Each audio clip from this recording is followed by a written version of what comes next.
Okay, welcome to Bombala Math. So in this lesson, we're going to focus on factoring polynomials just with a common factor. It's an extremely important skill, especially as you progress to factoring other types of polynomials. You have to be able to take out a common factor, and a lot of students make mistakes doing this. So let's look at number one. And what we want to do by taking out a common factor is finding something that divides into both of these evenly. That's what we're trying to do. Sometimes it'll be a variable, and other times it could be a number, or it could be a number and a variable. So number one is pretty straightforward. We have 4x and then plus 12.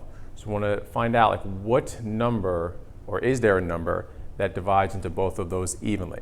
And it is. You have 2, and then you have 4 as well.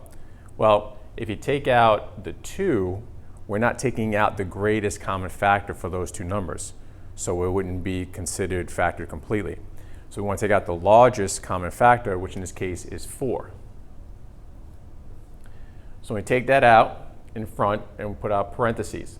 Now what's going to be left in here is basically dividing both of these terms by 4, because that's what you're taking out.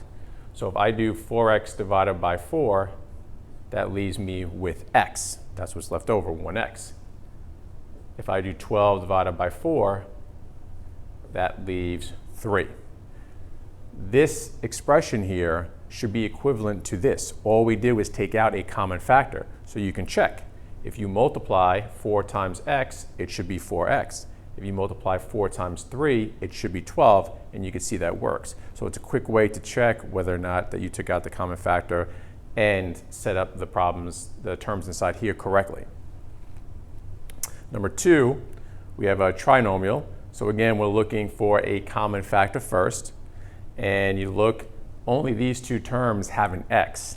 So you can't take out an x because this term does not have one. All the terms have to have whatever it is that you're taking out. So then I go to the numbers. I have 3, 9, and 21. Those are all divisible by 3. So I'm going to take out a 3. And what's going to be left over? Well, 3x squared divided by 3 is x squared. 9x divided by 3 is 3x. 21 divided by 3 is 7. Now again, you can check, multiply. 3 times x squared is 3x squared. 3 times 3x is 9x. 3 times 7 is 21. Again, this expression has to be equivalent with this expression right here. Let's switch over to number 3. Now I have two variables. I got x and y. So this just has a 1 in the front, and this has a 5. So there's no number that we can take out, so we have to look just at the variables. So this has x to the third. This has xy to the third. Well, remember, you have to take out exactly what the other term has, no more. So I cannot take out an x to the third here because this does not have an x to the third. It has a y to the third. So what I can take out is 1x, because this definitely has 1x, and this has basically 3 x's. So if I take out an x and I divide, so x to the third divided by x is going to leave me with x squared. Basically, I took out 1x. And then here, if I take out this 1x, that just leaves me with 5y to the third. And again, to check yourself, multiply x times x squared is x to the third. X times 5y to the third is 5xy to the third. So we're good. And our last problem, again, has the difficulty level a little bit more because it's trinomial and you have multiple variables here. So we want to look to see what else can we take out besides a number or what number, what variable. All of these are divisible by 2. So you got 2, 14, and 2. So we know we could take out a 2. But then you look at these variables here.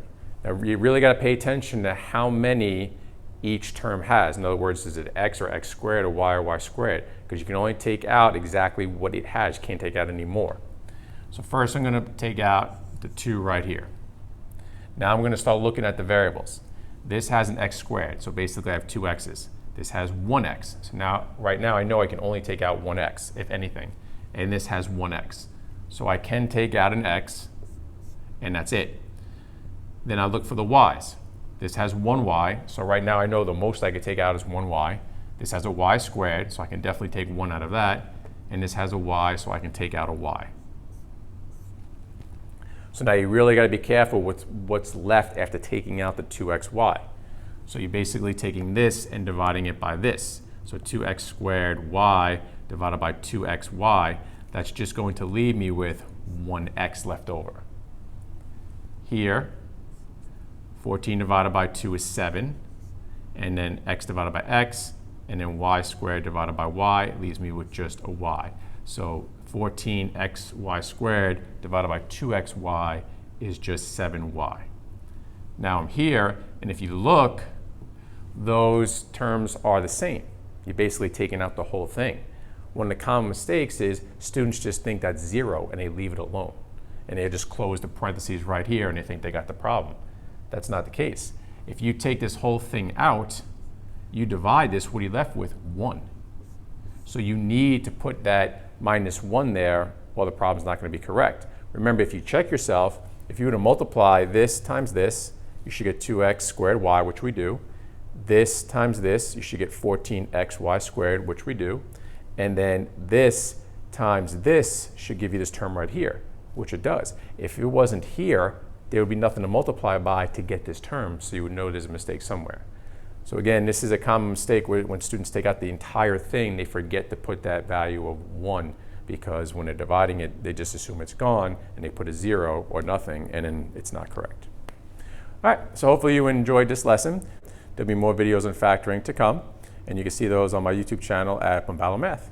And like my first period students used to say, make smart choices. See you next time.